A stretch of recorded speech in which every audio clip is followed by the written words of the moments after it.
Hello again, Ollie here, and I've got another loaf for you.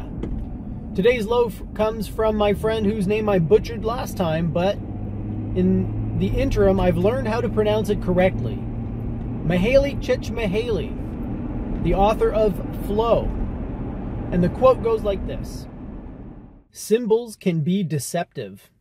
They have a tendency to distract from the reality they are supposed to represent.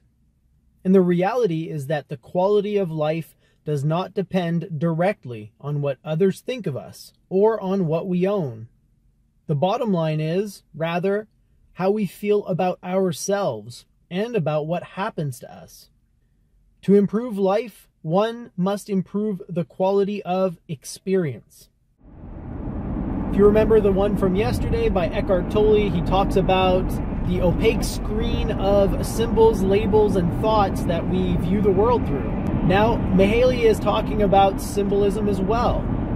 And he is bringing up a point which I have made before, and which others before me have made many times. That symbols often distract from the realities they represent. For example, money or currency is a symbol of wealth. But all too often, we assume that money is wealth. I've probably used this example before, but I'll use it again because it never gets old to me. If you think that currency is wealth, drop a person off on a deserted island with no food, drink, shelter, or anything, and give them a suitcase full of money. And see how wealthy they feel. Money is a symbol of wealth. And, again, as Mihaly says in this quote, the symbol distracts from the reality. Now, this is important because this distraction and this confusion with symbols is preventing us from experiencing something we already have. Wealth, happiness, success, self-confidence. These things are waiting for us. We already have them. But because we've become confused with symbols, we believe that we are lacking. And so we go out there into the world and we search for the things that we think we're lacking. And this is, again, related to the mind, because symbols belong to the mind. They are the mind's plaything. The mind uses symbols to organize the undifferentiated stream of reality which is constantly swimming around us and of which we are a part. The mind takes this flowing process and it attaches labels to everything. It divides, it separates, it isolates, and then it labels. And everything has a label. As I'm driving right now, I can point out to any number of things and give them a name. Tree, rock, pavement, traffic lines, signs, light posts. And so if I am a victim of this process and I'm not conscious of it, then I will begin to associate the words and the symbols and the labels with the things themselves, and they will become indistinguishable from each other. This is a problem, because as Mihaly goes on to tell us, what really matters in our lives is not what people think of us. It's not whether we are meeting certain social criteria for success or wealth. What really truly matters in our lives is our experience of our lives, how we feel about our lives, the kind of enjoyment and fulfillment that we get out of the circumstances which are largely outside of our control.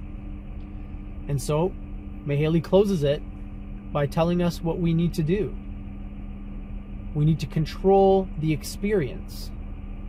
We need to shape the experience ourselves and stop letting it shape itself.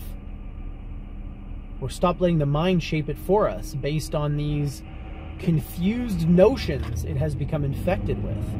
Notions about success, about worthiness, about all of those things. Happiness, inner peace, validation. All of these notions are just confusing us and taking us further away from the realities they represent.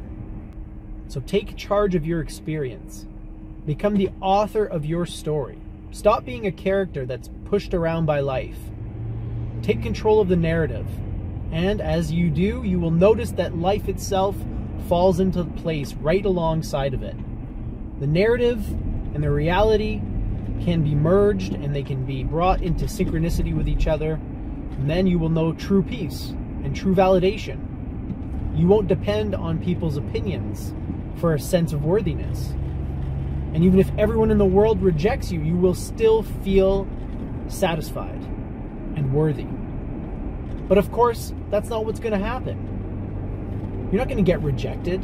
You might lose a few friends.